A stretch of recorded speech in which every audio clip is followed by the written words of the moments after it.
I'm not going to lie and sugarcoat this. I was wrong about the Boston Celtics. As a fan, I was happy they won. I was thrilled they finished the job. But I'm not going to lie. I had some doubts going into the regular season. I was very indifferent about them because I didn't care what they did in the regular season. It was all about the playoffs. Well, you get to the playoffs, you benefit from injuries. And, you could say, oh, well, they were lucky that they didn't have to face those guys. In my opinion, they still would have beat the Bucks. They still would have beat Cleveland. They still would have beat Miami. They still would have beat Indiana. I don't care what you got to say. They would have beat the Knicks too because they had the depth, they had the talent, and the experience was going to factor in, whether you like it or not. I still think they would have beat Miami in 5 games. They probably would have beat Cleveland maybe in 6 games and maybe Indiana in 5 games. And that's really it. They played the Bucks, maybe go 6, but I don't trust the Bucks' point of attack defense because they struggle with defense. You have Doc Rivers as your coach. Yikes, I don't like that at all for Milwaukee. So even if you had a healthier East, Boston still would have been in the finals, in my opinion. So it all came down to the NBA Finals. And I thought to myself, I was nervous going in. I didn't know what to expect. I had the Mavs in 7. I'm sorry. I doubted Boston. I really did. But after game 1, I thought they're going to win the series in 5. They win game 2. They go into game 3. And yes, Dallas made it close. Took care of business. And in game 4, they got blown out. It was an anomaly, and they took care of business in game 5. It was very, very sweet to see. Now, I did want to go back in time and just look back at how this came to be. Shout out to Danny Ainge because he trades Kevin Garnett and Paul Pierce and turns that into Jaylen Brown and Jason Tatum.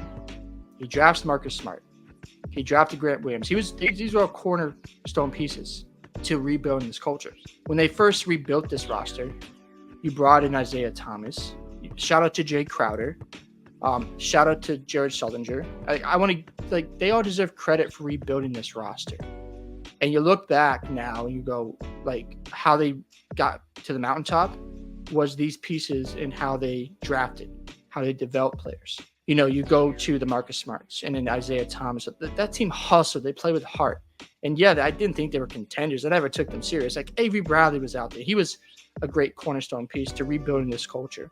They didn't stay in the below 500 too long. They weren't out of the playoffs. I think they were out of the playoffs one time, and they're back in it, losing the first round, come back, make the Eastern Conference Finals. That was unexpected. You had to get destroyed by Cleveland. Who wouldn't? It's LeBron James and Kyrie Irving. And then a year later, or even before that, you sign Gordon Hayward. You sign Al Horford. Shout out to Al Horford because he left and came back. He was a big part of building this foundation. And then you go out and trade for Kyrie Irving. I'm doing that every day of the week. I'm not worried about his personality. If he's going to give me a chance to make us a contender, you make the move. Did it work out? No. But that team, the first year they were together, they played with a ton of heart. They had comebacks where you didn't expect. I remember they were down, I think it was 19 to the Warriors in the third quarter when they had Kevin Durant. They came back and won that game. And you look at the Houston game, I think they were down 20-something points, 26 points. When James Harden was there, they came back and won. Marcus Smart had that play, and you're like, man, this team has a lot of heart. And they were rebuilding the culture. That's what I love to see from this team. And you continue to fast forward, Jason Tatum, Jaylen Brown. They have their first playoff run together. Kyrie gets hurt, and Terry Rozier, again, another guy they drafted, steps in. He balls out. That whole team was just so fun to watch. They played with a lot of heart. Sure, there was ups and downs. They were a young team outside of Al Horford. And you beat the Sixers, which I didn't expect. They beat them in 5 games. I was like, that was crazy to watch. That was rookie Jason Tatum. And then you go back, you regroup. Kyrie comes back. He leaves after that year. They make the second round. They get smacked by Milwaukee in 5 games. That summer was tough, but you bring in Kemba Walker. There wasn't much expectations, rightfully so. They make it to the Eastern Conference Finals. You lose to Miami in 6. Okay, cool. In the bubble. Then you come back a year later. And this really went through some struggles. It was a tough place to be, especially as a fan in Boston. They go through the COVID year in 2021, and they make it as a 7th seed. Jaylen Brown gets hurt, and things are rough. And what I love, though, is they extended Robert Williams III and Marcus Smart, I believe, that year in their contracts. And they come back. First half of the season is rough. They bring in Ime Udoka, a new coach. Brad Stevens steps to general manager. There are questions about, can he really run this organization? Man, he's answered that question in 3 years. Unbelievable job what Brad Stevens has done just to turn this into a powerhouse team. So you go to that summer, you bring back Al Horford, right? And then Ime Udoka puts his imprint on the team. Shout out to Ime. I know he made a mistake, but he has a big part to play. Joe Mazzulla was under his wings. And then they get to the NBA Finals. In fact, they turned their season around. As people forget, like they were terrible. They were 18-21 at one point. And then they end up in the NBA Finals. Like I did not see that coming. Yes, they lost to Golden State. Come back the next year, they're shooting all these threes. The defense isn't as good. They were very inconsistent. They would lose to teams under 500. Like, why are you losing to the Rockets tonight? Why'd you get blown out by the Wizards? It didn't make sense. Then they go through a stressful playoff run. It was just hard to watch. You didn't finish the Hawks like you should have in Game 5. You win in 6. Okay, cool. Then you lose to the Sixers in Game 1 without Embiid. And then you lose Game 5 when you're building. You have to go to Philly. Jason Tatum was shooting up bricks night and like all night long. It was just hard to watch. Last 5 minutes of the game, he comes through. Game 7, drops 51 points. And you're like, okay, you're feeling good about Boston. Then they play the Heat, and what happens? Go down 3-0. It's embarrassing. You feel like, man, this team got all the way here just to get swept. Well, to their credit, they fought back. I know they didn't play well in Game 7, but to even get there showed some character. So it gave me some hope that, okay, next year they have to break through. So what happens? Brad Stevens makes some bold moves. He trades away Marcus Smart for Kristaps Porzingis. And then Drew Holiday becomes available because of the Damian Lillard trade. And you move Malcolm Brogdon, who they got the season before, to bolster the bench. And you flip him for Drew Holiday along with Robert Williams III. And all of a sudden, like, wow, this top 6 is dangerous. The bench you weren't sure about. But Pritchard and Hauser established their roles. And this team just took off. They won 64 games. They lost 3 games in the playoffs. They lost 1 game away from the home. Like 1 game on the road. That was it. Of course, more of their losses would come at home, but they were still dominant throughout this playoff run. Now, we can talk here about, well, you know what? They didn't play anybody. The Eastern Conference is weak. Is that their fault? Like I keep saying, tell your GMs to step it up. Brad Stevens is playing chess. You guys are playing checkers. Like he's just making moves, and you guys are just getting outperformed and outdone by him. So, like, I don't know what to tell you. If you don't like the fact they had this injury luck, well, when you've been to the Eastern Conference Finals this many times, the law of averages is going to play out when you go through a playoff run where injuries happen. And guess what? Injuries are a part of sports. Again, if your favorite team is in the finals and they win a championship, do you care at the end of the day? No, you really don't. I still think if Miami was healthy, they're going to beat them in 5 games. If the Cavs are healthy, they're going to beat them in 5 or 6 games at most. If the Pacers are healthy, they're probably going to beat them in 5 games. No disrespect. I mean, Indiana is good, and Cleveland's all right, and Miami's they're okay. But to me, Boston still would have won, regardless, because this team exemplified a roster that had a bunch of different pieces and a lot of talent. Now, do I want Tatum to do better in the playoffs next time? Yes, I do.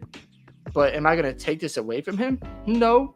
Because if I had a choice between a guy shooting 50% from the field with high efficiency, getting swept in the finals, or a guy not shooting as well but doing his part and winning the championship, I'm going with the guy who's not shooting as well because I want that ring. I don't care about, whether they're shooting really well. If you're not going to win, what are we doing here? Does that even matter?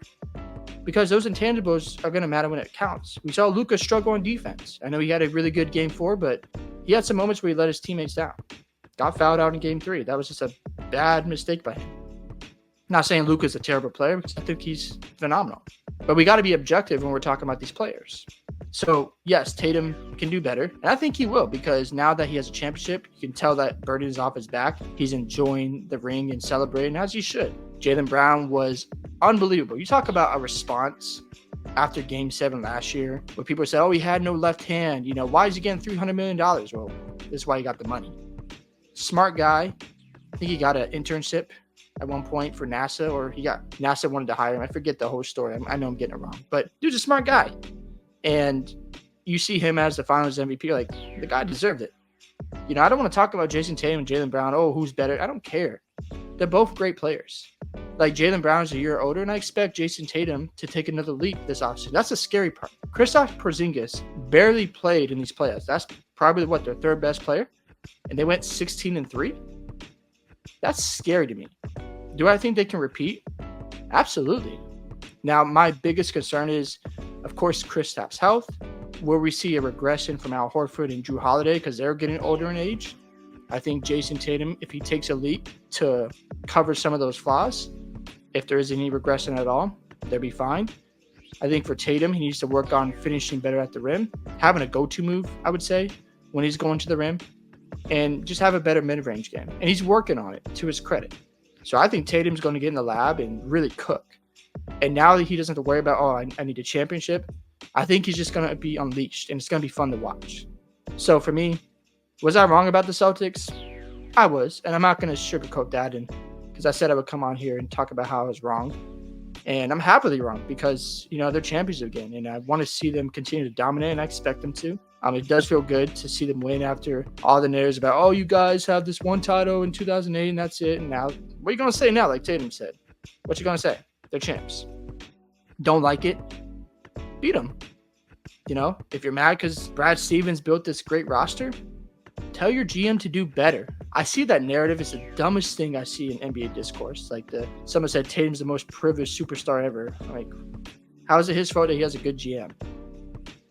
What's that got to do with basketball? The man still had a great closeout in Game 5. He was great in Game 3. Did he shoot the ball really well in Game 1 and Game 2? No. Game 4 I don't count. It was a blowout. You throw that game out. The 4 games that they won, he still had an impact in different ways. He just needs to, figure out some things, and I think he will. He'll answer those critics, just like Jaylen Brown answered the critics about his left hand, and people questioned the big contract. Shut them all down. Winning cures everything. It changed the perspective. And I think for Tatum, he'll be even more motivated because he doesn't have that Finals MVP yet. So I'm excited to see where Tatum goes next because I think he's just getting started. And for Boston, should there be a dynasty in the making? Maybe. But let's just enjoy this because I love what they did. I think it's cool to see them draft 2 guys who became superstars and they're now champions. I think that's amazing to see. Al Horford, great leader, back-to-back champs. He was obviously won 2 titles with Florida, with Joakim Noah and that crew. To be an NBA champion after all these years, well-deserved. Of course I wish Marcus Smart was still here, but it is what it is, And then you have Drew Holiday getting another title. Derek White. I love Derek White. That man is just awesome to watch. He plays basketball the right way. And that's all you can say. So with all that being said, shout out to the Celtics, man. Y'all really proved everybody wrong, including me. You shut up folks about being clutch because you had moments where you're down 18 against Indiana. You responded in Game 3, came back and won a close game. It was just fun to watch. In Game 4, they were down 5 points, and they closed that game out. Had a close game against Dallas where they stormed back, and Jaylen Brown hit that big shot. They proved a lot of people wrong, even me. And I'm happy to say they're the champs. And hopefully this is the start of something really special.